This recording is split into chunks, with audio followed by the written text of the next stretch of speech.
so that I will check. Good afternoon again. Yesterday we were doing chapter 8, the prairies, the treeless grasslands. So write in the chat box, let me check your knowledge whether you have read it or not. Write in the chat box, what are grasslands? I'm checking your chat side by side. What are grasslands? Write in the chat box.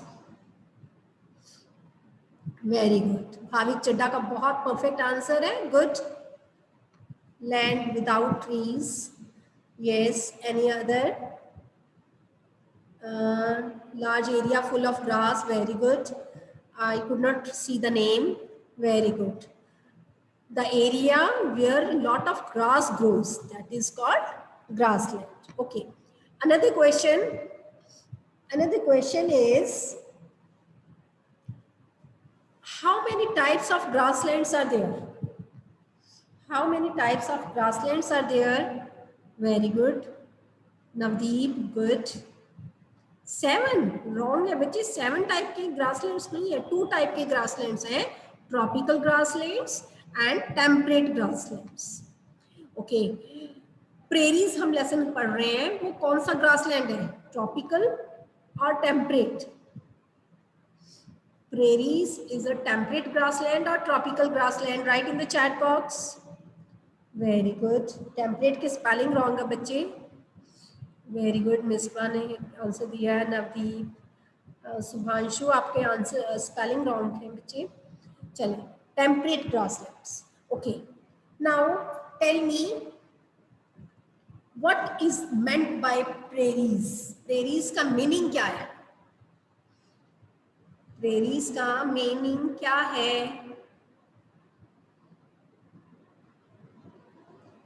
Yes, Yajat Sehgal has given answer. Grasslands. उनकी local language में वो prairies उसको बोलते हैं. French word है ना, French word prairies. Okay. तो उसका मतलब होता है ग्रासलैंड. ओके. प्रेरीज कहाँ मिलता है? कौन से कॉन्टिनेंट में मिलता है? Prairies lie in which continent?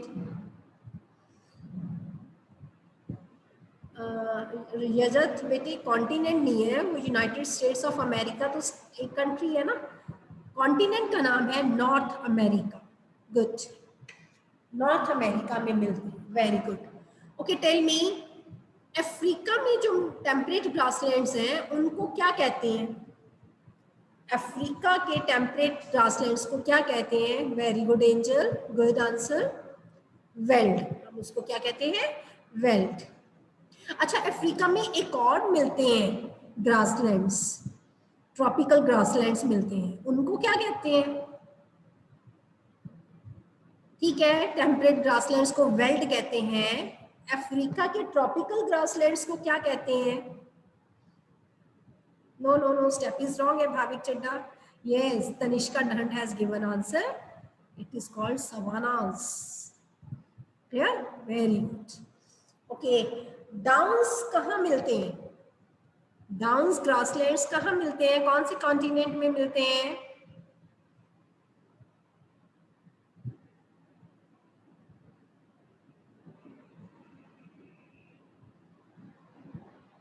Australia. Good.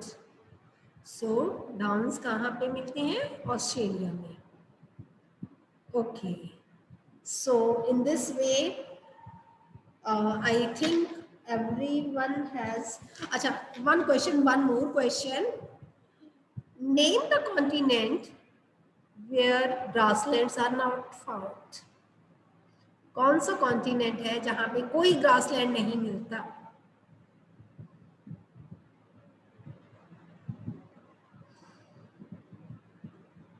Very good. Very good.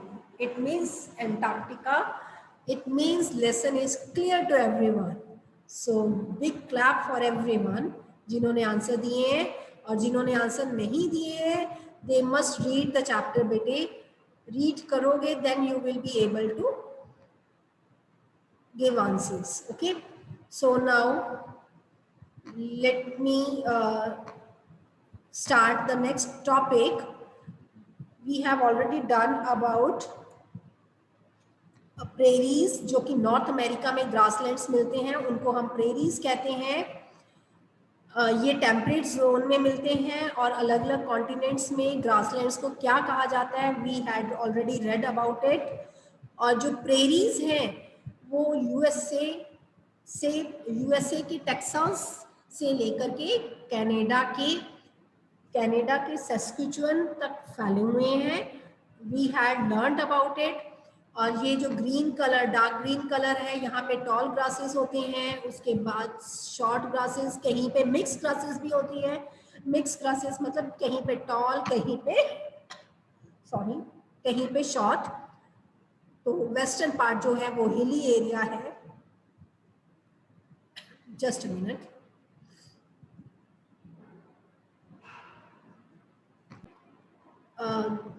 prairies are found in in USA as well as in Canada. Clear? Next, we are to do about the climate. ऊपर वाला paragraph, I think sea of grass is clear to everyone, कि जो लोग पहले आए थे उन लोगों ने जब ग्रास देखा, चारों तरफ ग्रास देखा, तो दे कंपेयर्ड इट विद सी। जैसे सी में चारों तरफ पानी ही पानी होता है, कुछ और नजर नहीं आता, तो वैसे ही इस एरिया में चारों तरफ ग्रास ही ग्रास था, कुछ और नजर नहीं आता था। So they compared it as a sea of grass. Clear? अब नेक्स्ट है climate. Temperate grasslands experience moderate weather. Moderate weather का वैसे मीनिंग होता है कि ना ज्यादा गर्म ना ज्यादा ठंडा। यहाँ पे वेदर वार्म रहता है, लेकिन जब सर्दियां आती हैं तो ये बहुत ठंडा भी हो जाता है और कई बार तो माइनस में टेम्परेचर भी चला जाता है ड्यूरिंग विंटर। तो मतलब they experience both summers and winters. Rainfall भी होती है। रेनफॉल जो है इस रीजन में 10 इंचेस से लेके 30 इंचेस तक होती है, जो कि सफिशिएंट है ग्रासलैंड्स को ग्रो करने के लिए। ग्रासलैंड्स को ग्रो करने के लिए ज्यादा रेन की जरूरत नहीं होती है। ट्रीज को जब ग्रो करना है, बड़े बड़े प्लांट्स जब ग्रो करते हैं, दे रिक्वायर मोर रेनफॉल। और यहाँ पर अमाउंट ऑफ रेन जो है इनफ है जिससे कि ग्रास ग्रो कर जाते हैं। ट्रीज के लिए रेन ज्यादा चाहिए होती है, वो यहाँ पे नहीं होती है, इसलिए यहाँ पर ट्रीज नहीं ग्रो करते हैं। और ये एरिया डेजर्ट भी नहीं है, क्योंकि डेजर्ट में तो बिल्कुल रेन नहीं होती है ना। तो इतनी को रेन होती है 10 से 30 इंचेस तक, जिससे कि ग्रास ग्रो कर जाते हैं इजीली। लेकिन ना तो ट्री ग्रो कर पाते हैं और ना ही ऐसा है कि वहां पे कुछ ग्रो कर पाए ना। तो ये डेजर्ट नहीं है, ग्रास ग्रो करते हैं।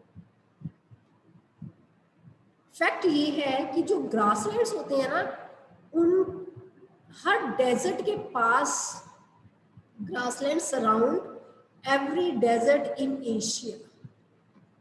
Thus grasslands are between a forest and a desert. Forest यानी कि जहाँ पे बहुत बड़े बड़े ट्रीज होते हैं, और डेजर्ट जहाँ पे कुछ भी नहीं ग्रो करता। तो उन दोनों के बीच में ग्रासलैंड्स ग्रो करते हैं। डेजर्ट में कुछ ग्रो क्यों नहीं करता? क्योंकि वहाँ बारिश नहीं होती। थोड़े से एरिया, उसके आगे जो एरिया आता है वहाँ पे थोड़ी बहुत बारिश होती है, इसलिए वहाँ ग्रासलैंड्स ग्रो करते हैं। और नेक्स्ट जो है, बहुत बारिश जहाँ पे होती है वहाँ पे फॉरेस्ट ग्रो करते हैं। तो इसीलिए ग्रासलैंड्स जो हैं वो एक तरह से बीच में आते हैं, जहाँ पर मीडियम बारिश होती है। Hope it is clear to everyone. Then comes rivers. The rivers flowing through the prairies are the Mississippi and the Missouri. बेटे दो रिवर्स हैं जो यहाँ के फील्ड्स को, यहाँ के फार्म्स को वाटर सप्लाई करते हैं. इसको कहते हैं Mississippi and Missouri. In reverse के नेम है ना जो बच्चे, ये अच्छे से लर्न करना, क्योंकि स्पेलिंग मिस्टेक इसमें बहुत ज्यादा तुम लोग करते हो. Two rivers, what are name the two rivers, important rivers, they are Mississippi and Missouri. Clear? Next is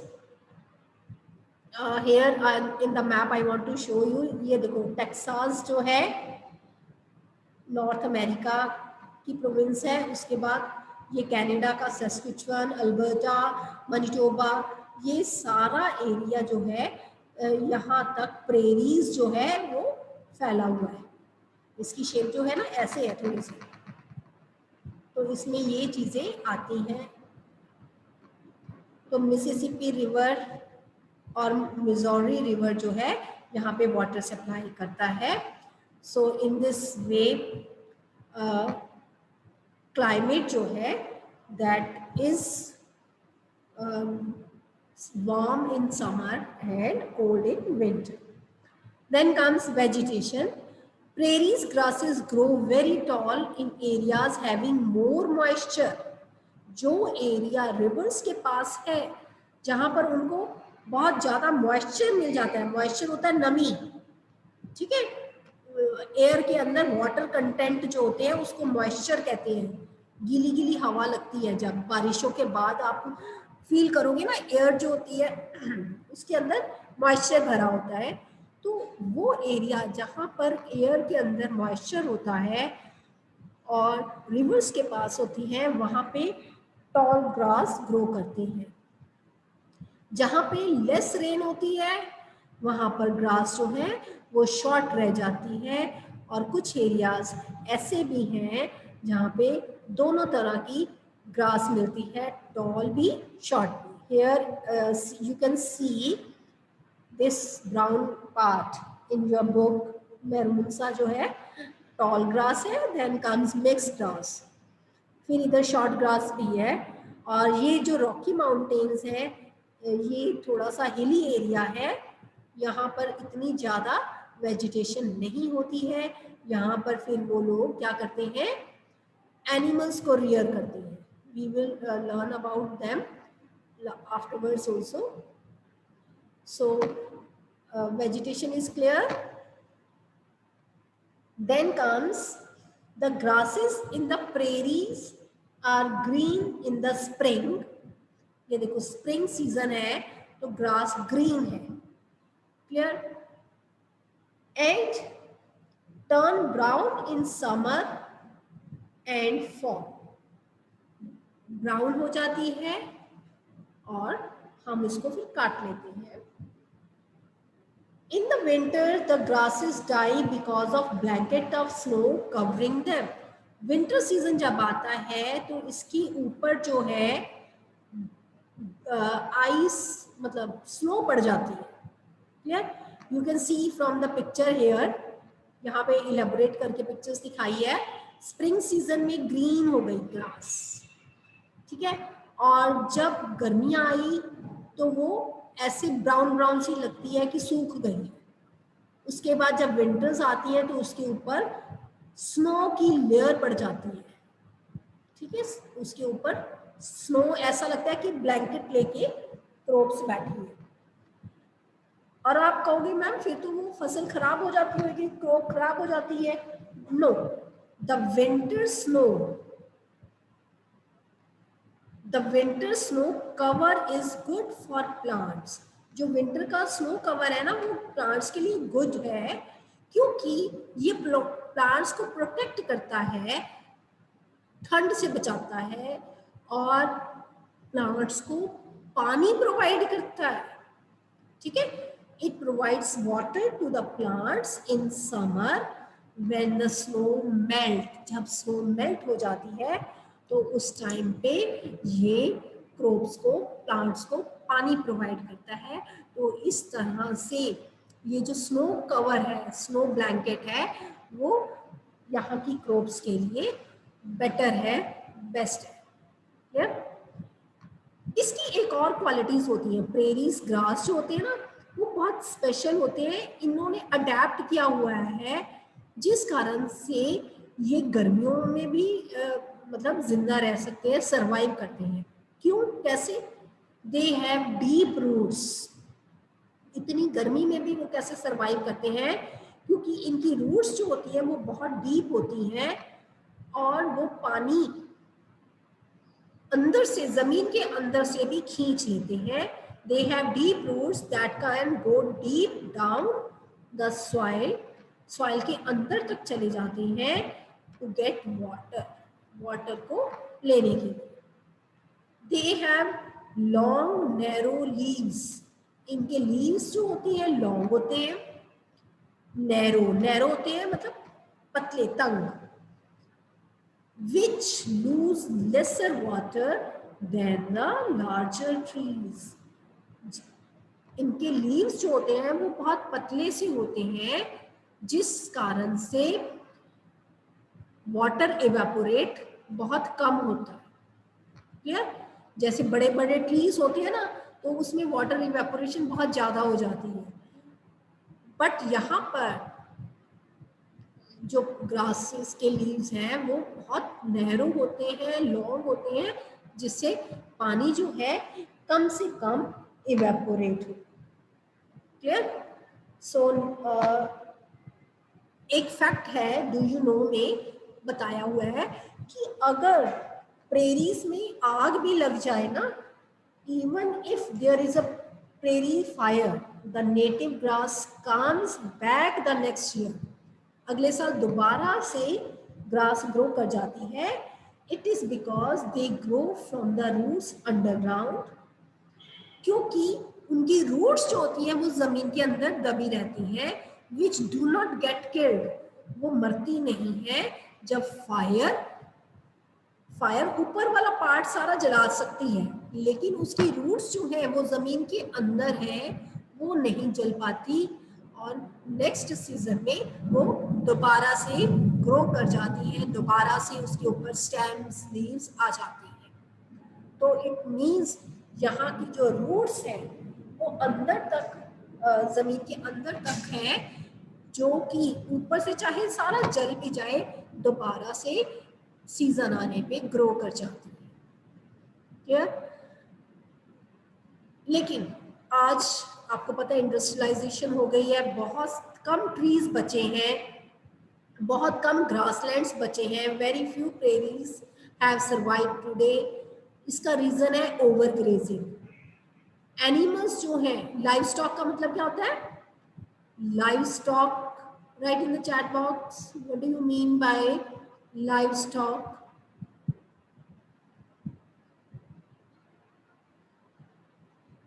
sentence से भी क्लियर हो रहा है। Overgrazing by livestock has killed most of the taller grasses. Yes, livestock means animals. Animals जो है overgrazing करते हैं, ज़्यादा घास खाते हैं, जिस कारण से बहुत सारे टॉल ग्रासेस जो है वो खत्म होते जा रहे हैं, और प्रेरीज अब सिर्फ एग्रीकल्चर पर्पस के लिए ही रह गया है। इसमें क्योंकि इसकी सॉइल जो होती है वो बहुत डीप होती है, फर्टाइल होती है, और grasses hold the soil firmly in a place causing minimal soil erosion. यहाँ पर जो ग्रास है, बहुत सारी रूट्स हैं, उन्होंने सॉइल को पकड़ के रखती हैं, सॉइल को होल्ड करके रखती हैं, जिस कारण से बहुत कम सॉइल इरोजन होता है। और जो ये प्रेरीज है वो वास्ट लैंड है जिसमें बहुत कम सॉइल इरोजन होता है। आजकल जितने भी प्रेरीज हैं वो फार्म्स में कन्वर्ट हो चुके हैं, फार्म्स में या रेंचेस में कन्वर्ट कर दिए गए हैं। ज़्यादातर जो लैंड है वो ग्रेन्स ग्रो करने के लिए यूज करते हैं। ठीक है, ग्रेन्स कौन कौन से? Corn, wheat and barley. ठीक है, ये इतनी ज्यादा व्हीट प्रोड्यूस करते हैं, इतनी ज्यादा कि अपने देश को तो वो व्हीट प्रोवाइड करते हैं, बाकी की व्हीट जो बच जाती है उसको दूसरी कंट्रीज में एक्सपोर्ट कर देते हैं, दूसरी कंट्रीज में भेज देते हैं। तो इसको wheat basket of the world भी कहा जाता है। प्रेरीज को हम wheat basket of the world भी कहते हैं, क्योंकि यहाँ पर बहुत ज्यादा व्हीट ग्रो करती है। Then comes wild life. Vegetation होता है trees, plantation. Wild life means animals, कि वहां पे कौन कौन से एनिमल्स मिलते हैं। The animals that live in the prairies have adapted themselves to semi-arid, windy environment with few trees. क्योंकि वहां पे ट्रीज तो है नहीं है, तो यहाँ पर जितने भी एनिमल्स हैं उन्होंने अपने आप को एडजस्ट कर लिया है कि वो सेमी एरिड का मतलब होता है कम ड्राई। ठीक है, थोड़ा बहुत ड्राई। एरिड मतलब ड्राई, जो बहुत ड्राई रहता है, डेजर्ट जैसे, उसको एरिड कहते हैं। सेमी एरिड एरिड मतलब जो डेजर्ट तो नहीं है लेकिन थोड़ा बहुत वो ड्राई है। विंडी, विंडी जहाँ पे बहुत ज़्यादा हवाएं चलती हैं और बहुत लेस ट्रीज होती हैं, तो ऐसे एरियाज में रहने को अडेप्ट कर लेते हैं, एडजस्ट कर लेते हैं। They can withstand a great range of temperature, क्योंकि टेम्परेचर वेरी करता है। गर्मियों में बहुत गर्म हो जाता है, सर्दियों में ठंडा हो जाता है, तो वो उस एरिया में रहने को, अपने आप को अडॉप्ट कर लेते हैं, एडजस्ट कर लेते हैं। क्लियर? नेक्स्ट इज फ्रीजिंग, मतलब ये एरिया फ्रीज्ड भी रहता है, स्नो से कवर्ड होने के कारण कई बार टेम्परेचर माइनस भी हो जाता है। तो इस तरह से एनिमल्स भी हैं जो वो अपने आप को एडजस्ट कर लेते हैं, गर्मियों में गर्मी सह लेते हैं, सर्दियों में ठंड भी सह लेते हैं। Grasslands do not provide much shelter to predators, but they provide lots of grass for food for herbivores. Grassland में जितने भी हर्बीवोर्स एनिमल्स हैं वो बहुत ज़्यादा रहते हैं। कार्निवोर्स एनिमल्स को जो खाते हैं वो कम मिलते हैं, क्योंकि वहाँ पर उनको इतने ज़्यादा एनिमल्स खाने को नहीं मिलते, शिकार कम होता है। लेकिन हर्बीवोर्स बहुत ज़्यादा है। सबसे मेन जो है वो है bison. You can see from the picture, bison, antelopes, ये एनिमल्स यहाँ पे मिलते हैं। बाइसन का तो हंट करते थे, शिकार करने लगे थे, तो बाइसन जो है अब एक्सटिंक्ट है, मतलब एंडेंजर्ड एनिमल हो चुका है, खत्म होने के कगार पे पहुंच गया है। They are plant eating mammals with hooves and long legs which help them to run faster to escape predators. ये एनिमल्स जो हैं ग्रास खाते हैं, इनके लॉन्ग लेग्स होती हैं, हूव्स होते हैं, जो कि इनको हेल्प करते हैं कि जब कोई शिकार करने आए तो वो वहाँ से बच के भाग जाए। तो इस तरह से इनकी हेल्प करते हैं उनकी लॉन्ग लेग्स और हूव्स। क्लियर? तो कौन कौन सी एनिमल्स हैं? Dogs, foxes, elks, coyotes, black footed ferret, bobcats, red fox, rattlesnake. आप 5 एनिमल्स कोई भी लर्न कर सकते हो, इनमें से ये रीजन में मिलते हैं। Clear? So these are the pictures. Bobcats वहाँ की कैट्स हैं जो नॉर्थ अमेरिका में मिलते हैं। कायोटीज जो है वो डियर के जैसा एक एनिमल होता है। तो ब्लैक फुटेड पैरेट, आप इमेज जब देखोगे ना तो आपको ऐसा लगेगा छोटा सा एनिमल है, पैंडा के जैसा दिखता है, तो ये एनिमल्स वहाँ पे मिलते हैं. I hope the lesson is clear too. Today we will do up to this only. Rest of the part we will continue tomorrow. So now, अब अगर आपका कोई भी doubt है, you can ask me. I am going to stop sharing the screen. You have any doubt, then you can raise your hand. Okay, let me stop sharing the screen.